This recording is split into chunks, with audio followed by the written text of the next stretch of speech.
It is time again for Astronomy Daily. Hey there, everybody. What's up? What's up? Come on in. Come on into the lettuce bin. You can call me Cosmic. And we're gathering together a circle of friends, a bunch of friends, to forget about TV, turn it off, forget about the news, just that's somewhere else, somewhere else, and let's focus on a common passion, and that is astronomy. Cheers.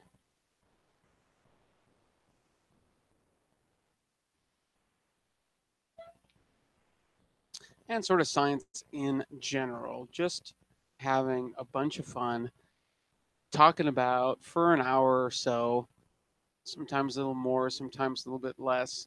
Sometimes the topics are, I don't know, not too interesting. Sometimes the topics are really, really great, but this is a show. Nothing is.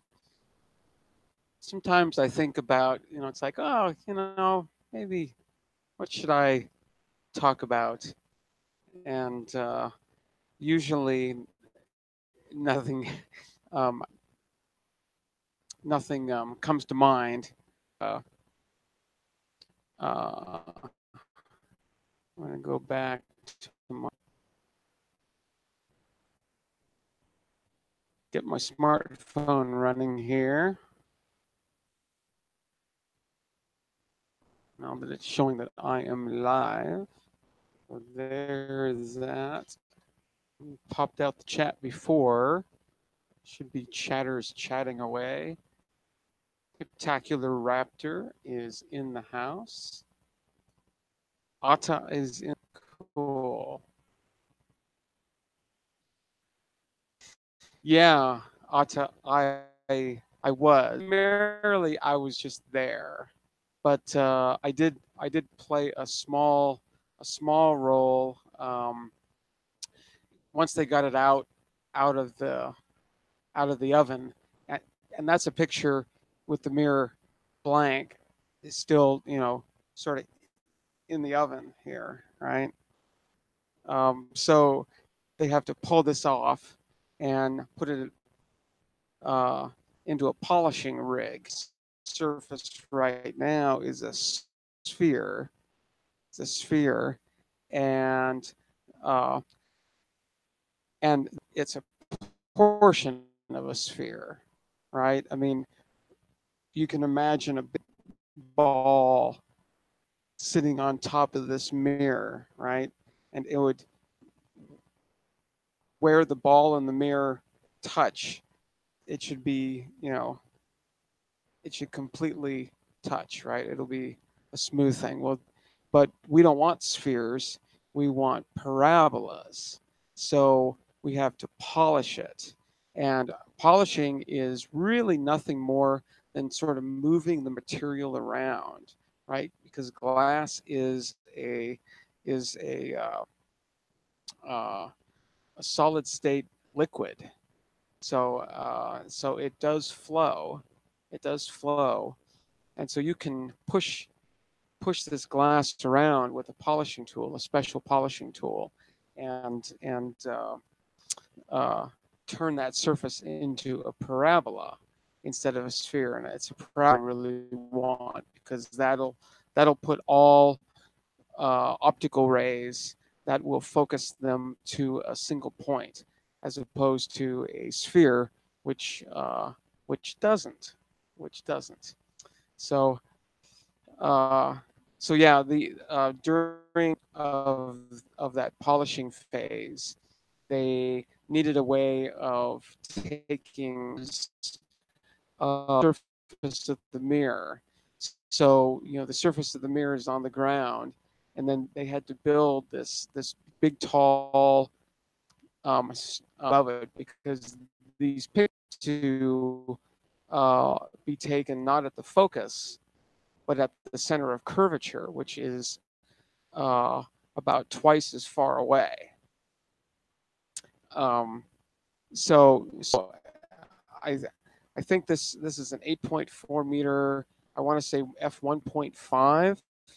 So, oh, by the way, just as an aside, Mr. Calculator here has decided to start working again. Remember when I showed it was that fourth column, the fourth column from the horizontal lines had all vanished. Back. They're back. So calculator back at least 20 years. I want to say it's more like 20, 21 or 22, but pretty sure at least 20 years I've had this or so. Um, anyway, yeah, they they needed to take some image surface while they were polishing, and I to uh, had been working uh, with this new cam sort of off the shelf digital camera called a CCD camera. Yeah, it was called. Um, so these were relatively new. They were used, sort of professionally, but they were very very expensive. And I had a camera. It was one of the first of its kind. Um, so digital images and not really break the bank. It had pretty good resolution call. Anyway, so for a few days or so, I was basically suspended. Here I can. So 8.4 meters times 1.5. That's the focal length, and then I'm going to multiply that by 2. Yeah, I want to say that I was 8 times 5 times 2. So 25.2 meters, which is that many centimeters, which is 21.4. Well, it wasn't 100 feet. Maybe that's I'm. Anyway, it was about probably 30 feet or so above this, right? So way up here, I was suspended. Um, uh, so it's like make sure you don't have anything in your pockets, and make sure thing is going to fall, because if something falls, um, you're not going to make it out of there alive. uh,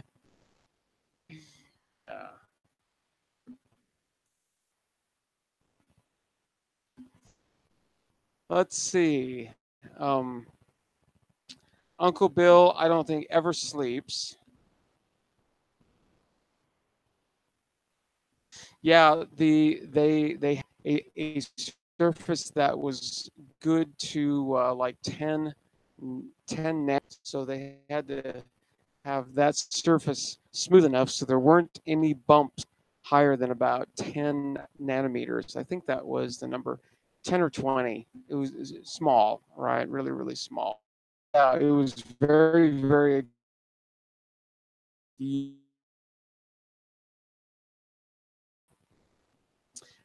invent the whole way done.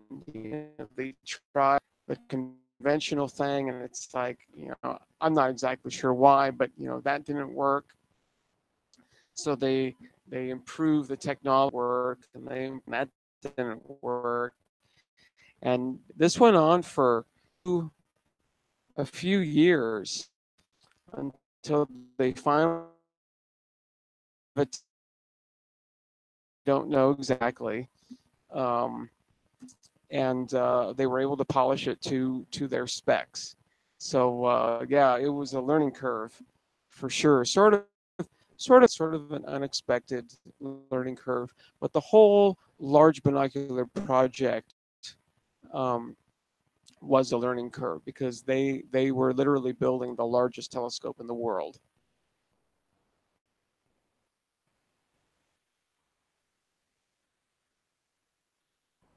So so yeah, I'm really pleased that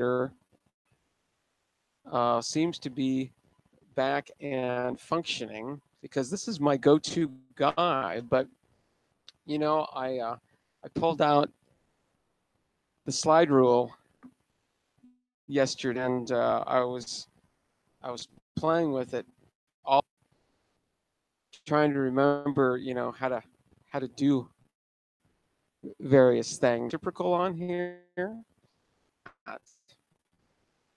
so you know, 1 over whatever number here you the reciprocal is this I I guess that's CI, the C. So there's a C line, and I know that's not gonna focus for you guys. There's a one line here and then a C line right here, right below it. Hard to see, I know, but that's a reciprocal. You know, if I put my little slide guy here on 4 on the C line, then on the C1 line is um, uh, well, it's a it's a 2.5 or something like that. This is where you have to sort of know where to put your decimal place. Obviously, 0.25 shows. You just have to make sure that you know the decimal. And then it was like, okay, multiplying numbers is uh, is actually. I thought that it was done with the A and B line over here, but no, it's done with the C and over here. So anyway, so you know, I was all ready to this calculations. You know, I mean, doing this live stream, we have to calculate some numbers and stuff, and for the most part, it's multiplying and dividing. So that this would work really well there. If I have to add and subtract, I don't know. I have to use some other tool, calculator, and with my one that I thought was out, I was like, man, I'm gonna have to use it on this machine, and it's like, oh, okay, well, okay, but yeah, now that now that I've got the calculator back, that's probably going to be me, and sadly, sadly, the probably going to go back from whence it came. So maybe I should. It'll be a reminder that I should actually learn a little bit more on it, but it's not all that hard. You just have to know, uh,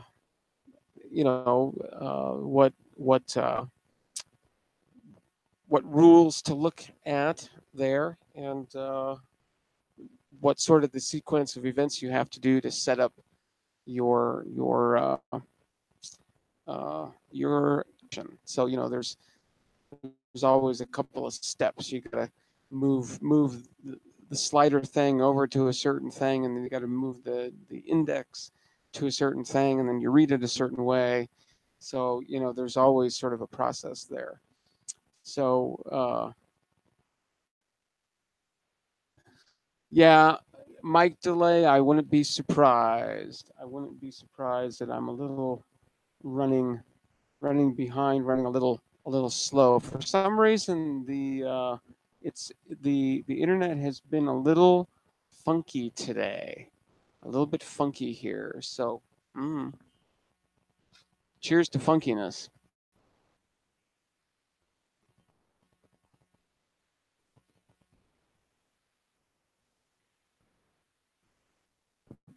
So yeah, I am in that picture that I posted on my Discord server. I am on my right hand side, almost as far as you can go to the right, and I'm in the back. So I'm on the right, almost as far as you can go.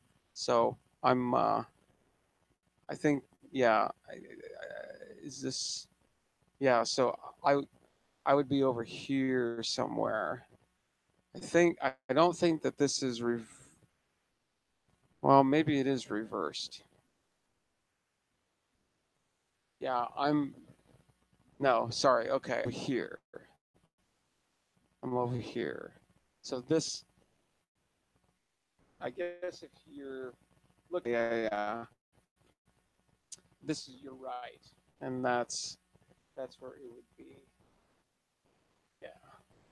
So I would be over there. I'm in the back, but you can definitely, at least I think you can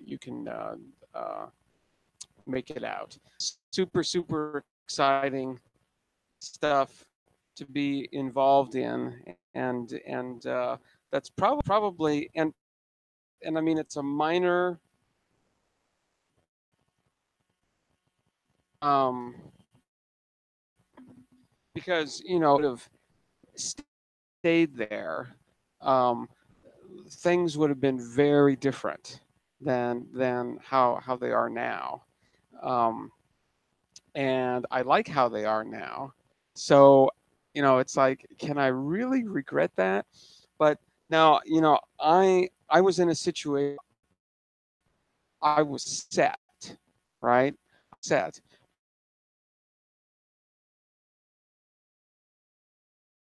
I thought I could sort of do a little better, and I really know how good I had it.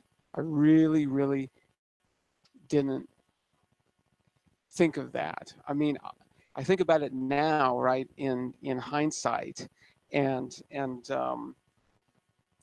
I knew that I had it really good, but I guess I just refused to pay attention to that because I wanted uh, I wanted to move on, which I move up, which was no, that was jumping off the cliff. so so, but yeah, I can't regret it much because of all the fun that I've had, in the 20 years since that move away. So, but yeah, it was really fun, cool stuff. It was great to be on the leading edge of all those things.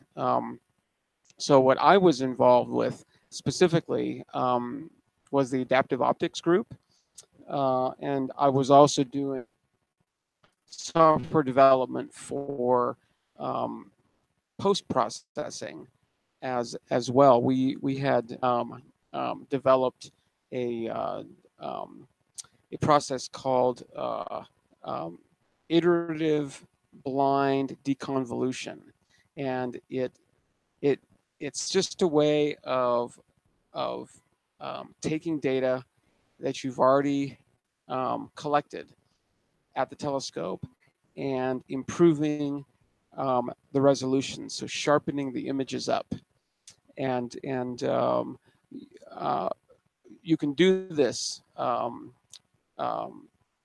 after you collect the data. There's information in that data that can actually sort of tell you um, uh, what needs to be done to sharpen it up. It's a fun thing, but uh, most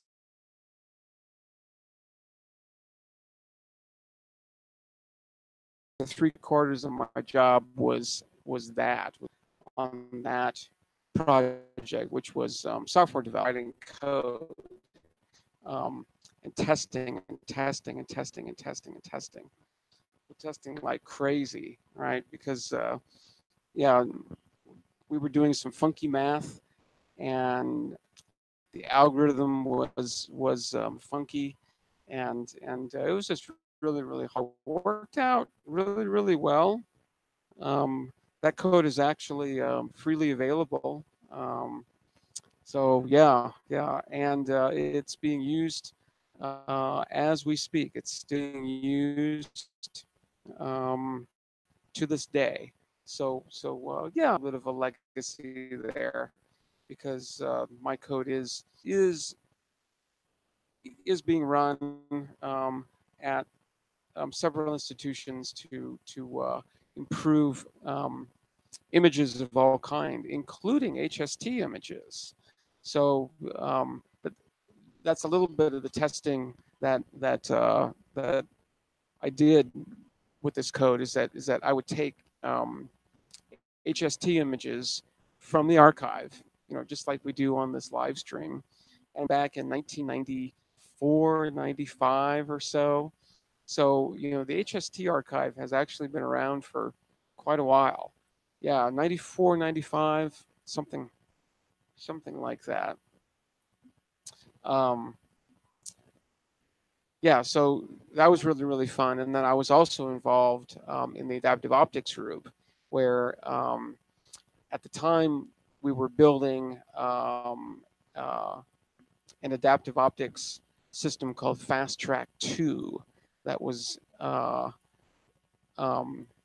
eventually going to be running on uh, the multiple mirror telescope, when it actually was a multiple mirror telescope. It used to have 6 1.8-meter mirrors in it. Now it has a single 6.5-meter mirror in it. But anyway, in those days, it actually was a multiple mirror telescope. And so Fast Track 2 uh, was designed to take out the higher order um, blurring effects of the atmosphere, uh, which, at least according to the terminology, is focus and tip and tilt.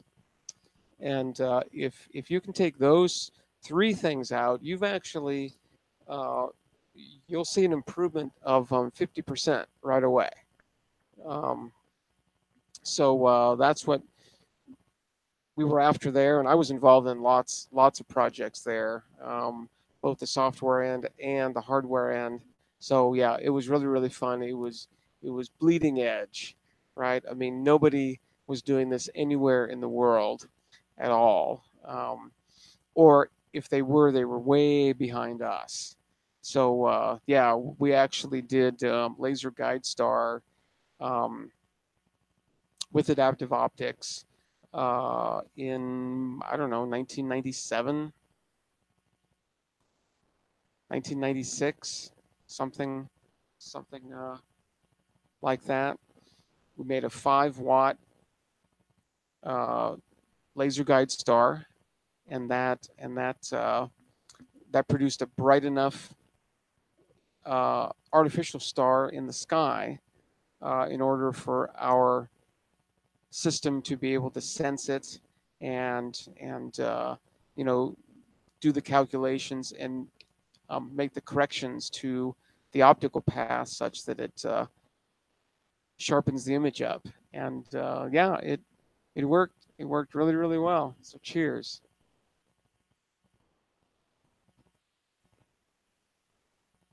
And when I was leaving, or when I left, they were in the process of building the first deformable. I don't know if it was the first, but a deformable uh, secondary mirror. Um, so it, uh, it it ended up being like this plate of glass that was, I think, like 2 millimeters thick, or so. It was really, really, really thin. Just this plate of glass, curved to the right shape. And behind this glass, so you can think of a concave secondary mirror, right? Primary mirrors are usually sorry, the other way around. So primary mirrors are usually concave. Secondary mirrors are usually convex. So you have this convex mirror, really, really big. I want to say that it was like, I think it was over a meter across. So really, this really, really big, very, very, very thin plate of glass, curved, right? Curved all the way around. And underneath and behind were, I don't remember how many, but there were hundreds of these little voice coils. So these are the same things, that you might use in like a speaker, right? And when you apply a voltage, that voice coil will move, and there's a proportionality, between how much voltage you give it, and how far it moves. And so if you have all these voice coils attached to this really, really thin piece of glass that can therefore bend a little bit, you don't have to bend much. You have to bend nanometers, right? Um, uh, and then run this at like a kilohertz, right? So the whole mirror is sort of updating its shape about 1,000 times a second or so, maybe less. Um, but the atmosphere sort of changes on a time scale of about, I want to say, like 30 milliseconds or so. So maybe about 3 hertz or so, 3 or 4 hertz. Sorry, 30 hertz, about 30 hertz, um, more or less, right? When you look at like a mirage, right? You're looking out onto the horizon. Um, you can sort of see that the air is changing at a pretty high rate of speed. And the trick is to move this mirror fast enough, change its shape fast enough to counteract uh, what the atmosphere is doing. And sorry, I'm dropping out and all that. Yeah, it's it's one of those those bad ISP days, I guess. Yeah. Oh well. Hopefully you can hear a little bit of this. So cheers.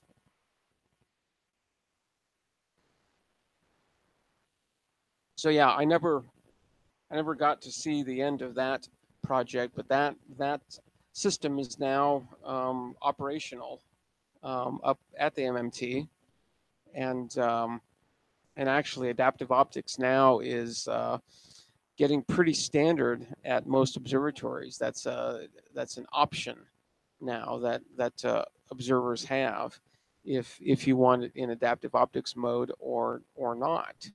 And that was the goal back in the mid 90s, was to have an AO at every observatory, because it makes such incredible improvements, right? And as I said, with our first sort of prototype, Fast Track 2, it just corrected sort of the higher order optical effects. This deformable mirror that was made could actually take into account higher order um, effects, like astigmatism and whatever the higher order ones are called. Um, uh, so instead of getting a 50% improvement, you could get an 80% or 90%. Now, the best would be, like 100% improvement, but, that's always not possible, right? So if you can get an 80 or 90% improvement, that's really, really awesome. The limitation with sort of standard adaptive optics is that the field of view that you can actually sharpen is very, very, very small, very small. So but there are ways of dealing with that too. So you can have multiple guide stars, and so you know that allows you to widen your field of view. You can also sample the atmospheric distortion at different atmospheric layers, and and uh, and that even makes um, a greater improvement. So yeah, it just goes on and on and on and on and on. So yeah, okay. Well, thanks, Ata. I'm just watching my live stream over here too on my smartphone, and it looks like it blanked out for a minute, but maybe that's just my reception is that bad. Who knows? Cheers.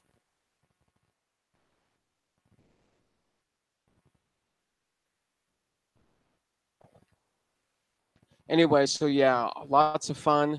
That's very, very likely why I did not get telescope fever. Most amateur astronomers get get this fever called telescope fever, or aperture fever is actually a more common term. So how this happens, right? Is you get your first telescope, and it's you don't want to go overboard, right? Um, so you get something cheap because you don't know if you're going to be able to justify any expense at all. You just want to try this out, right? So you get something cheap, which is usually going to be really, really small, and if you get hooked, if you get hooked, this is when you're most vulnerable to aperture fever, right? Yeah, you're at your most vulnerable there, uh, because when you get your first scope, and it even happens maybe with your first binoculars, um, you will look through that scope, right, and you'll see something that will just blow you away, and it's like, how can I see that better? I really like that. So how can I see that better? Oh, I just need to get a bigger scope. So you go from a 70 millimeter refractor up to a 6 inch or 8 inch scope. It's like it's a very logical step, right? And and uh, um, and you go look around at things with that, and it's like, wow. Let's see. So now you're really hooked. Now you're really hooked, and you've probably caught it. You've probably caught the fever, right? Because it's like, wow, I went from a 70 millimeter to an 8 inch. So factor of uh, factor of like 4 in diameter there, right? Well, man, if I had a if I had like a 16-inch telescope, that's 4 times the area of an 8-inch telescope. I'd be able to see things that are 4 times fainter. That's another magnitude and a half. So wow, I'm seeing 12th magnitude stars with my 8-inch. I could see 13.5 with a 16-inch, right, and maybe even 14. And Anyway, yeah, it just goes, and then it's like, oh, you know what? I should I've got this big scope, right? I should get a camera for it. I should get a camera, start taking pictures, right? It just goes on and on and on and on. Now I was lucky enough. I did not catch the fever. I do not have the fever. I've never had the fever. And the reason why the reason why I did not catch that fever was because I got to work with the big ones, right? My first um, uh, experience at a large telescope uh, was like a month after uh, I landed in town, and it was a trip up to the 90-inch, the Bach telescope up on Kitt Peak, and it's I'm like I'm uh, I'm 19, right? I'm 19, still a teenager, right? And I'm I'm going up to work to actually work, and I've got to put it in quotes because I mean I had no idea, right? I had no idea, but it's like I'm gonna go up to Kitt Peak and I'm actually gonna stay there overnight and use one of the scopes. And I was just there to observe. It was, you know I was invited because they knew that I I really wanted to see all of that. And so I was invited up, and I mean it was very, very cool, right? But so uh, that's a pretty massive scope. It's 2.3 meters. So that's a pretty big scope. And then a couple months later, uh, I was crawling around the structure of the MMT, right? Sort of like monkey bars, right?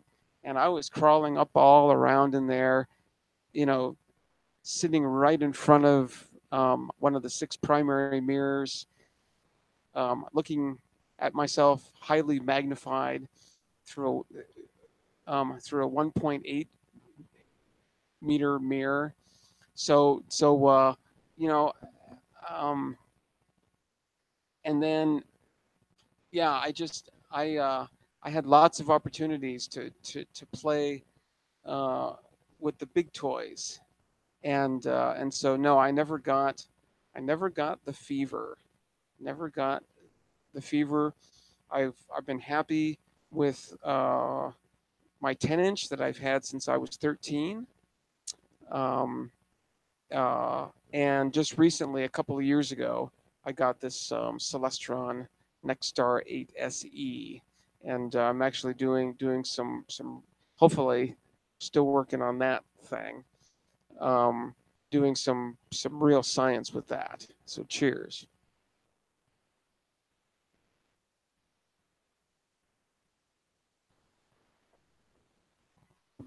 So let's go over and see what Cloudy Nights is showing. I haven't really been keeping up on Cloudy Nights for quite a while.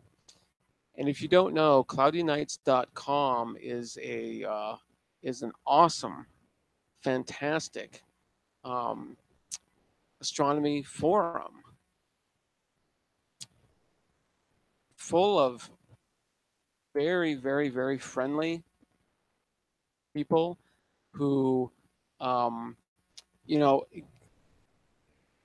now this is an amateur crew, but it goes from completely new people saying, I don't know anything at all, to very, very, very, very experienced astrophotographers, you know, guys who are, I think a lot like myself doing actual science with these things.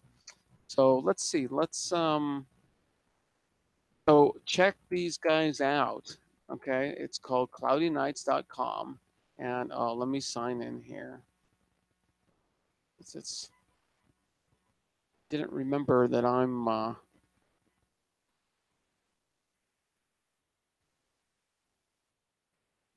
didn't remember me.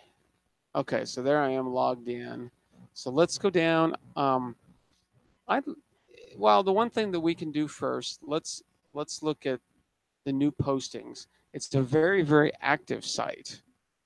I mean, there are dozens of postings every hour, dozens. So Jupiter actual view.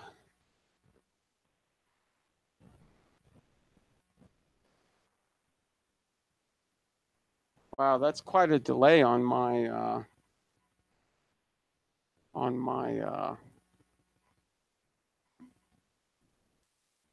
YouTube here.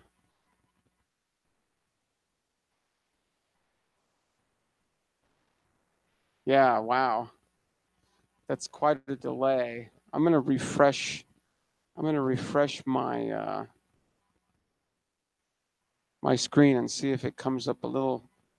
There we go. That's a little better. Okay. Yeah, for some reason my end was delayed there. Okay, so now we're caught up. So here's the YouTube video, very similar to how I actually see Jupiter in my scope. We can watch this, 44 seconds.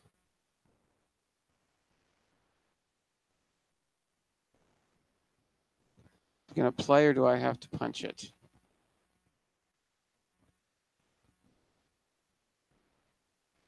Celestron C5. Yeah. Well, you know what? That looks a lot like what I'm seeing here too.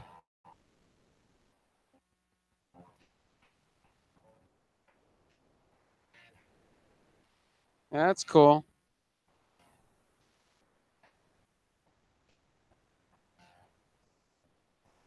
Put some little music behind it there. That's pretty funny. Enjoyable Jupiter apparition. Well, Saturn and full moon in same field of view.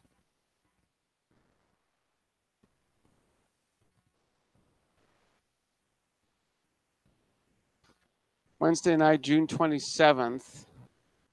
Saturn and the moon will be 1 degree apart. Cool.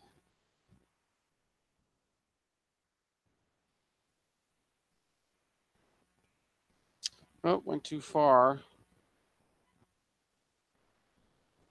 Too many buttons pushed.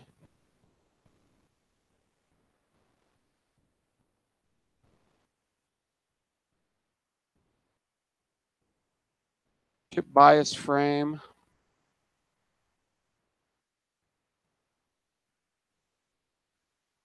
Processing data from CCD versus CMOS. Huh. Here's the soap bubble. I think we've seen this one before, this particular object at least, not obviously this picture. Pretty good.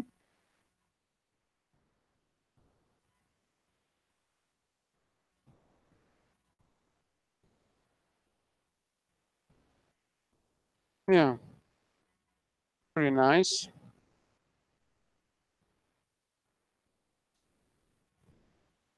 I think that's technically a planetary nebula, if I remember right.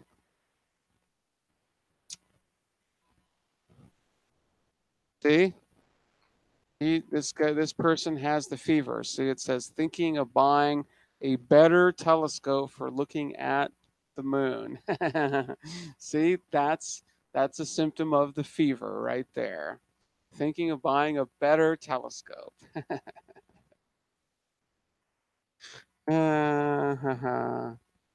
That's funny. Let's go into some of the content here.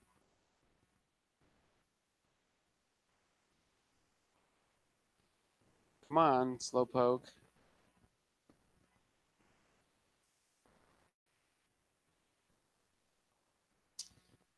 So let's see. I think there's a.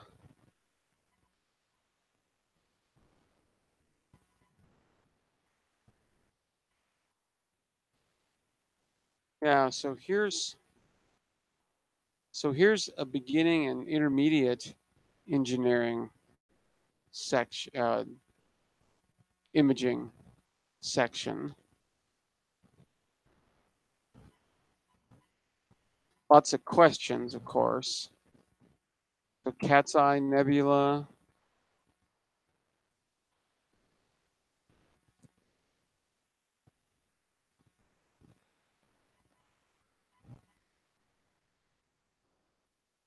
Small.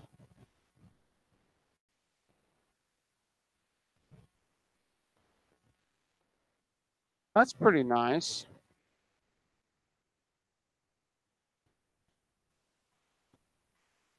Makes little annotations when you move over it. Shows you where it is in the sky. That's pretty nice.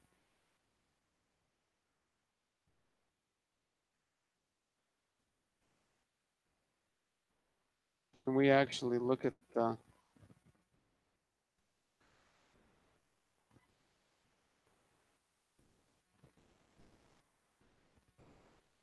Guess that's it. Oh,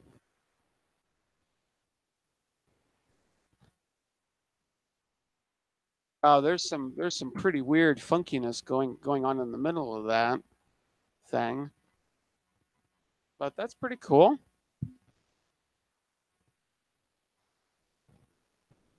Cat's Eye Nebula.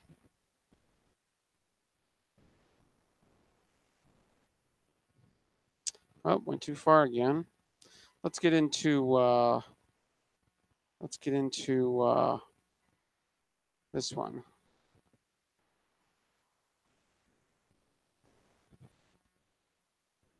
Yeah, you're in trouble, all right, Ata.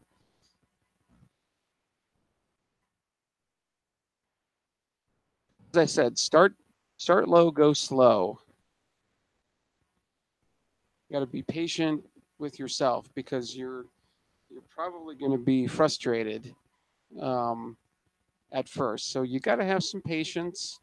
Relax, chill, just have fun, and if things don't work, the first 5,000 times, maybe they'll work on the 5,001st one. So yeah, you just got to be patient, have fun, enjoy. Hopefully, you'll get a little bit of rewards uh, as you go along. But it's a learning curve. So start low, go slow. Barnard 358, probably a nebula of some sort. Yeah, just a dark nebula. Pretty cool. Interesting color, that almost looks purple. Pretty nice. Okay, so it's up near the North American nebula. So this is in probably in the constellation of Cygnus then. But there's always encouraging words. You know, nice one.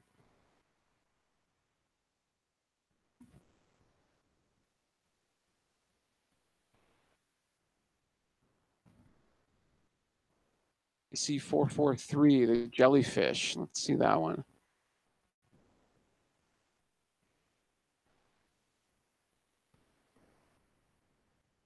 Okay.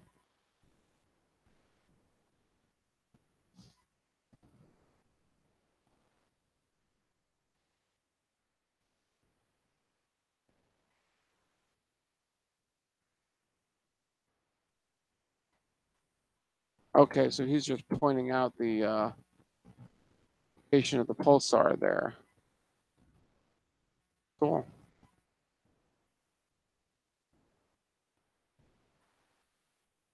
That's a great shot.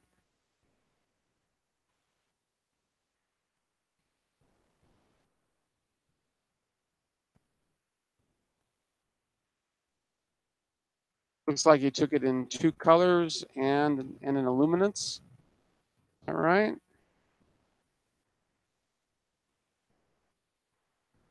Maybe just the 2 colors. Pretty good though. Gotta say.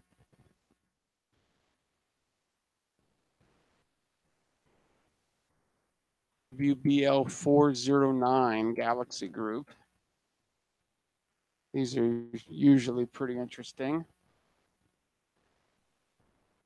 8 million light years away in Virgo. Okay. These 3 are red and dead galaxies with little detail to be seen in them. Not even the spiral NGC 4440 has any fine detail, being mostly a fuzzy red spiral galaxy. Pretty cool though. That bar. That's a serious barred spiral there. Isn't that amazing? Nobody really knows what's going on with those things.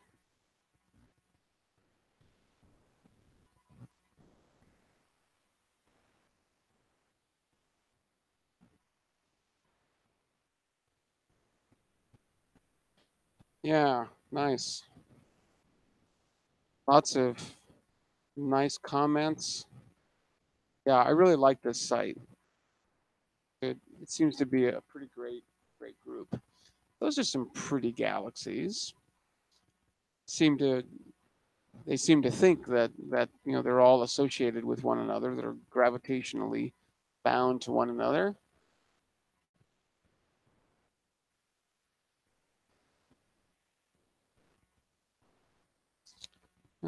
Let's see. Coon Galaxy, globular cluster in Libra, NGC 5897.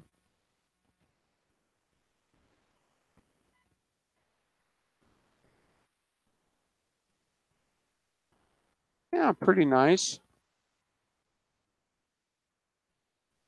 Looks pretty blue. I don't know if that's real or not. You say what he took this?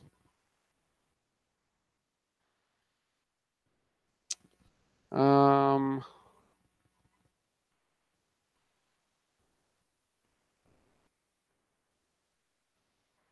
Orion imaging sky glow filter and so it's probably a color camera. And then he's just I assume is uh, is just shooting it through a filter. But yeah, that's pretty good.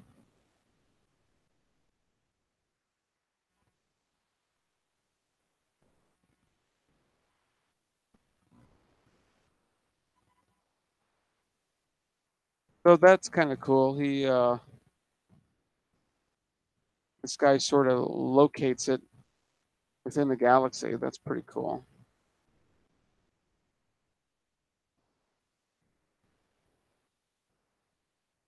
Yeah, not too bad.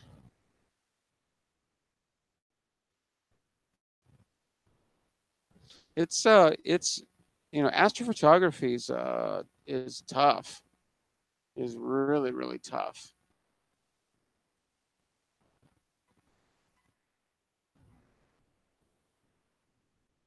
So to get a shot that good, you've got to know what you're doing. 559, probably a galaxy.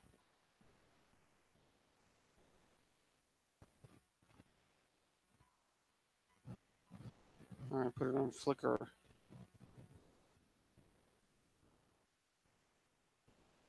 Oh, okay, it's a nebulosity. Huh. That's a little weird looking.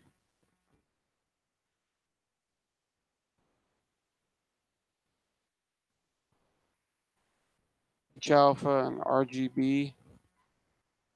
Hmm. Okay. Don't know if I really like that color selection all that much. I don't have anything against pink. I'm just saying.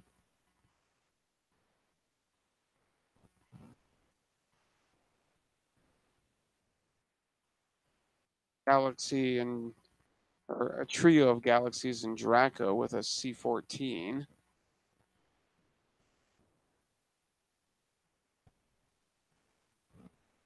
Wow, that's pretty good color. Tracking's pretty good. But wow, we're looking at lots of galaxies there.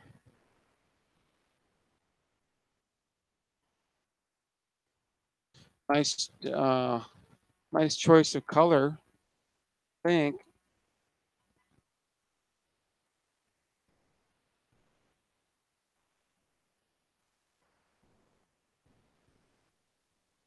pretty nice.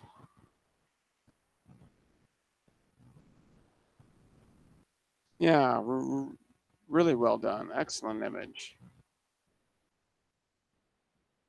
One of the best I've seen. Spectacular.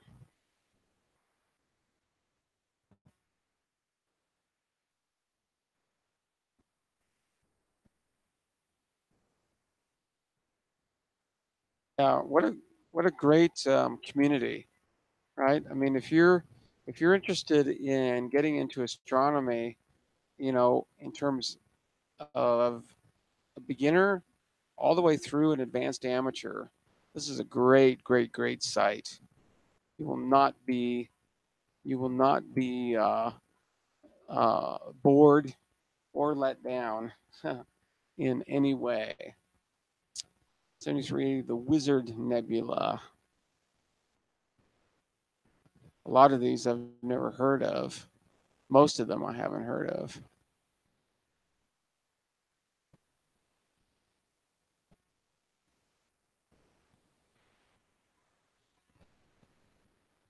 Cool.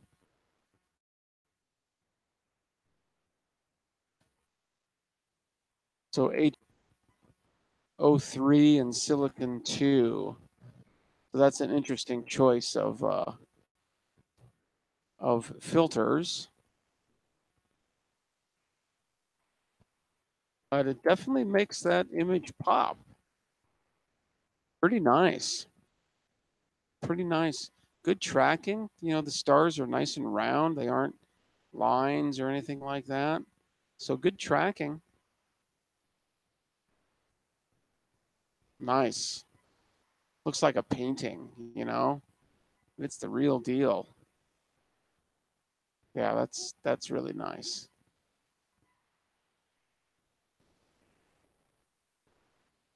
Really nice. No comments about that one yet.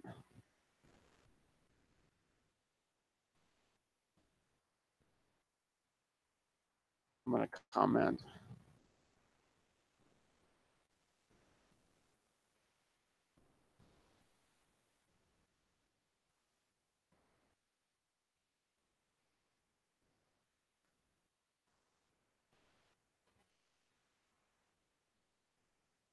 Really nice.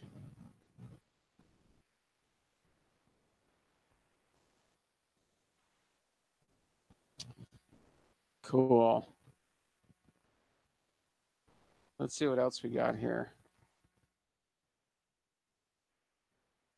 We're just doing a little laid back live stream this time, just looking at pictures. I like to just sometimes just look at pictures and you know just appreciate them sort of for what they are.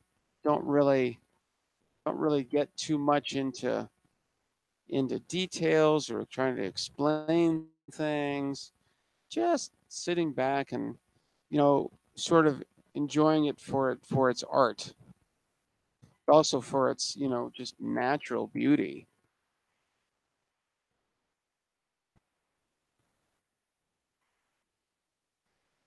Eastern Veil Nebula,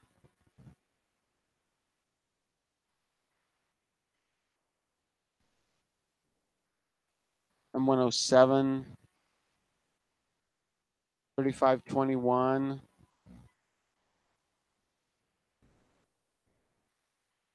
M8, M20. That's Trifid Nebula is M8, and the Lagoon Nebula is M20. And they're down in Sagittarius.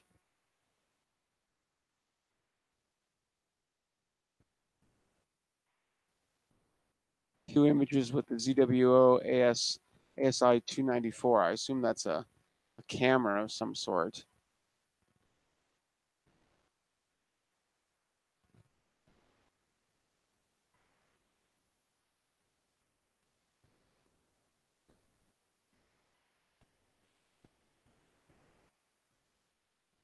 Yeah, I really like CloudyNights. They okay, so this maybe this same person again that really likes pink.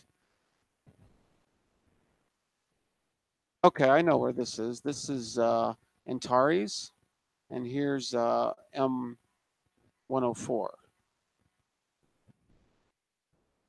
So this is in the constellation of Scorpius, of course. And yeah, that's sort of what it looks like with a long exposure. But yeah, that's M4, M4, globular cluster M4. So that's pretty cool. Let's see what else he's got here.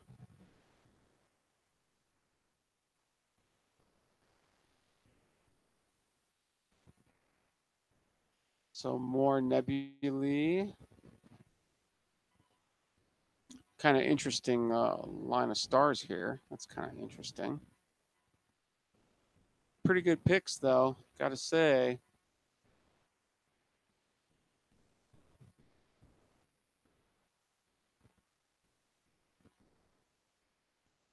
See what else he's got.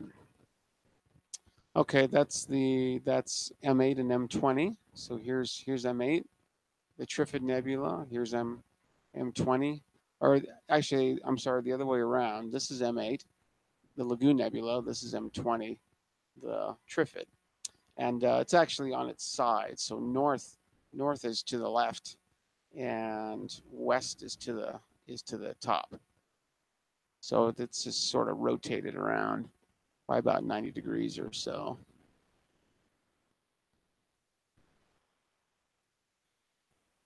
See what this last one is. Just more nebulae. Look at all those stars back there. Just amazing. Amazing to realize how much stuff there is out there in the universe. Totally amazing.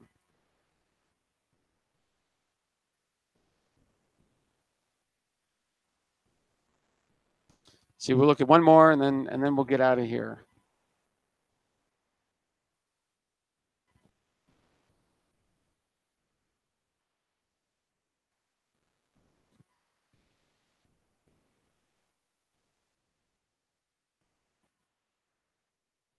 Flying Dragon Nebula.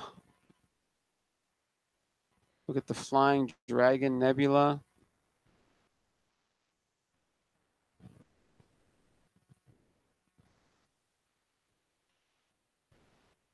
Oh, interesting.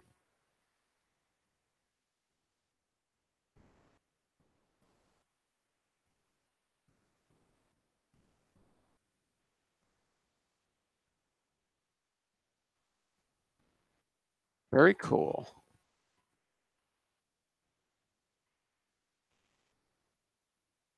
Nice. Never heard of, never seen that one before. That's pretty cool. So the Flying Dragon Nebula, you can really tell where it gets its name. Yeah, very cool. All right. Well, I think that's enough for tonight. Just taking it nice and easy tonight. Just looking at some pretty pictures, hearing a couple of stories. Yeah. Yeah, that's what it's all about. Yeah, you don't even have to use your imagination. It's just like it's there. It's there. So good shot. Good shot. All right. Well, thanks everybody. Thanks for coming in, sharing some time with me, sharing this passion that I definitely have and want to share. Sometimes we dive in a little intensely, a little deep. Sometimes we go a little bit shallow and just sort of poke around on things. So yeah, I think that was one of these nights where it just let's relax, take some, just get some good visual stimulation. Yeah. All right. I am going to get out of here. As I said, thanks for coming in, and we will definitely be meeting up again tomorrow, same time, same place, 2 hours UTC. If you haven't subscribed yet, subscribe. Then you'll get notified when this comes up, and you won't have to figure out on your own when 2 hours UTC is for your location. Although I greatly encourage that. Hit the thumbs up if you like this kind of stuff. Hit the thumbs down if you don't. Make some comments and share this around. I'm looking for my core group, and I've got a worldwide audience here, right? It can come from anywhere. So let's get together. Let's get together and just share this common passion. All right. Take care, everybody. I will see you in a little less than 23 hours from now. Take care, peace, and all of that. Okay, bye.